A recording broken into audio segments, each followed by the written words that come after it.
Welcome, everybody, to another episode of the Daily Fantasy Digest podcast, the all-inclusive podcast where we talk all things fantasy sports to help give you an edge. I am your host, Joe Bewer, and today I'm going to be breaking down the June 5th slate here. It's 12-game slates on a Wednesday. Got a lot of good pitching options here in great spots. A few bad stacks that I want to highlight that are going to be chalk, and then a few that are a little bit contrarian that I want to go ahead and key you guys in on. So sit back and let's jump into the pitching options that we have today. Currently have 5 options above 10K. Charlie Morton and James Paxton, both above 11K, both in great spots. But with the way that the opposing offenses are and how streaky they can be, I'm going to have to give both of these a fade today. I'm really interested in a lower tier pitcher today that I just really want to highlight at SP1. That's going to be Chris Sale. I think that Sale is in the best spot here and should, in my opinion, be the chalkiest player on the slate. Double-digit Ks in 3 out of the past 4 games, even against tough opponents, and going up against KC, who's just really not that tough of an opponent. I think Sale should have no problem reaching double-digit Ks here tomorrow. I'm not a big fan of Marquez. If the wind's blowing out in Chicago, any bats that gets put on a ball, any fastball is just going to be out of the park. I'm not a big fan of Minor going up against Baltimore, who's a pretty streaky offense. So I'm really interested in a few of these really low-tier pitchers, which is a little bit surprising, but I think that the prices are just a little too low, in my opinion. First pitcher I want to highlight is Martin Perez going up against Cleveland Indians, who are arguably one of the highest K percentage teams in the league. Had a little hiccup here against Tampa Bay. Couldn't even make it out of the second inning, but going up against some other opponents such as Seattle, pitching 7 Ks, only 1 earned run of 6.2 innings. I think Perez is just having a great year. And I think there's somebody we can look for at 7.4 K that's just a little too cheap, in my opinion, especially when he was over the 8K and 9K mark at one point this season. There is some weather concern in this game tomorrow. It could potentially be rained out. He will be my SP2 if this game does not get rained out. But 2 other pitchers that I want to look at just a little bit lower are Vargas for the Mets and Yu Darvish for the Cubs. Darvish for me is a big GPP play because, like I said, if the wind's blowing out, Darvish does like to walk players, and if one pitch gets hung out there for Arenado or Story, it's going to be sent into the stands. There's no doubt about it, and the price is reflective of that. But 7.1K seems a little bit low. I assumed he would be roughly 8.4K. At this point, Darvish for me is a GPP play. But I do like Jason Vargas tomorrow, going up against San Francisco, who's arguably the second lowest scoring team in the league. Coming off of injury, Vargas went 7 innings against the Dodgers away, struck out 6. So I'm a really big fan of Vargas tomorrow, and it's going to be my SP2, assuming Martin Perez sits. So I'm going to assume that the weather's looking pretty bad right now, so I'm going to assume Perez sits, and I'm going to go with Jason Vargas tomorrow. I think that Vargas should actually be very high owned tomorrow going up against San Francisco, because we do know how San Francisco the bats are. So this is roughly what my pitching is going to look like tomorrow.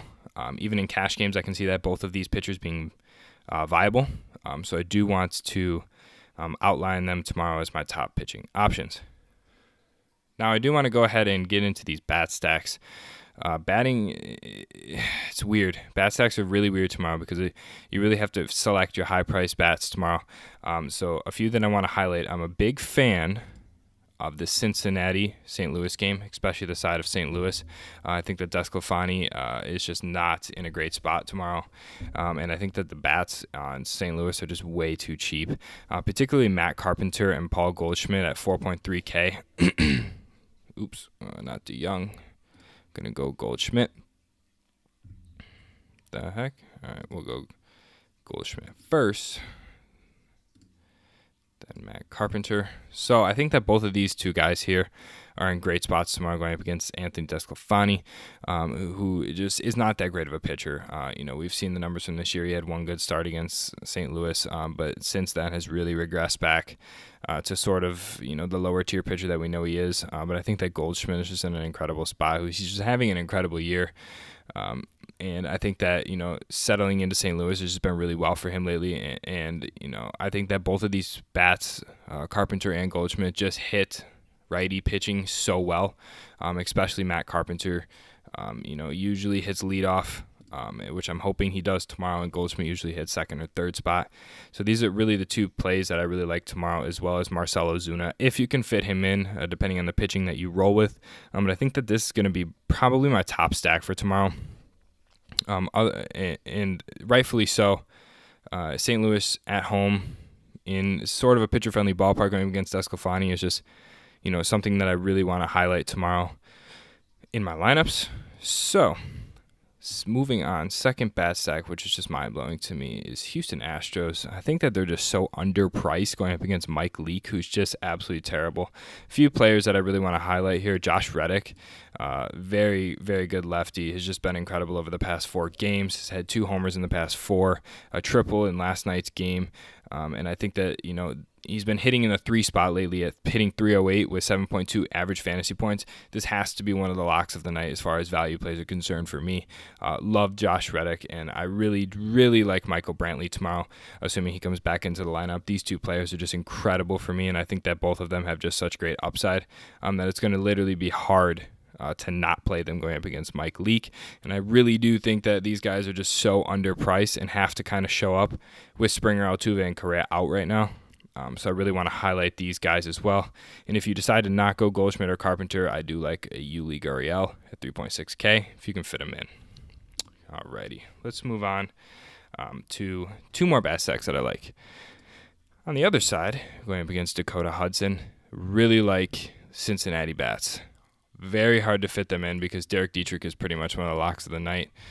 Just been on an absolute tear lately going up against Hudson. I'm assuming he hits 4 spot. The lefty bat up against righty of Hudson, who's been actually pretty decent this year, is a little bit hard to ignore.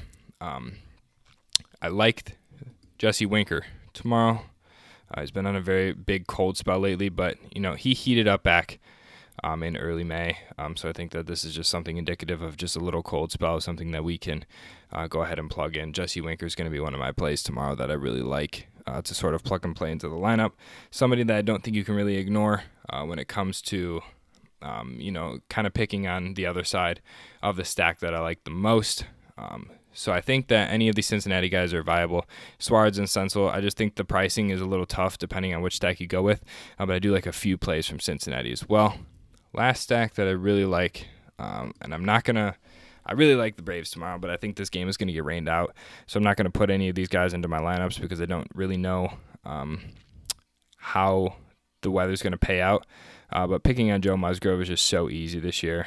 Freddie Freeman, Swanson, Albies, and Markakis would be my stack that I would go with. I really think that all of these guys are in play, and that depending on where they are in the order, kind of increases their upside to me. Freddie Freeman's going to be the lock for almost everybody tomorrow. I think that this game is going to be stacked heavy if it gets played. But just judging by how much weather concern there is for tomorrow, there could be potentially 3 rainouts. The weather's moving in pretty good into the Atlanta game. So I don't think this game's going to be played, but I do want to highlight if it does get played, this is going to be my favorite team to stack as well with the Cardinals. So, as always, this is roughly what my lineup's going to look like come lock tomorrow. I think a 3 stack of St. Louis makes sense going up against Desclafani. Not too many pitchers to pick on tomorrow. I know a lot of the chalk is going to be on Milwaukee going up against Sandy Alcantara in Miller Park, which is rightfully so. But the stack is just too expensive. Yelich and Moustakas and Grandal are almost all over 5K. It's just not going to be viable to get all these guys in. So I think that taking the contrarian route and going St. Louis, picking a little bit of Houston bats there that are really cheap, and then a piece or 2 from Cincinnati or Atlanta if the game gets played is something that you're going to want to do as well. Leaves you with roughly 3,500, which is super easy if you take a low price catcher. You can get somebody up in the 4K range for a second baseman. Now, at this point on this channel, we do always do a dinger of the day call. We've been pretty successful this year, so I do want to highlight our dinger of the day, which is going to be Matt Carpenter. I think that Matt Carpenter is going to hit leadoff against Desclafani tomorrow and have no issue sending one over the fence. I think that the St. Louis Cardinals are in the best spot tomorrow with the over-under of 9 already, and they're actually favorites at -150 was roughly the opening line. I think that this is definitely going to be the way to go. And, so this is roughly what my lineup's going to look like come tomorrow with Chris Sale and Vargas at pitching, stacking St. Louis, pieces from Houston and Cincinnati. just to kind of go contrarian off of the chalk lines tomorrow of Miller Park. So if you enjoyed this video, please go ahead and subscribe on YouTube as well as Apple. Leave a like and a comment just if you enjoyed the video. And if you didn't already, follow us on Twitter, @FantasyDigest_. Stay up to date with all the tweets as well as updates on the video. You can also follow us on Facebook @Daily Fantasy Digest, where we roll out breakdowns and interviews. We will have an interview coming out this Friday with a very special guest. Stay tuned for that. And as always, hope everybody does well in their lineups tomorrow, uses some of the pieces that I talked about here, and wins some free money. Until next time, peace.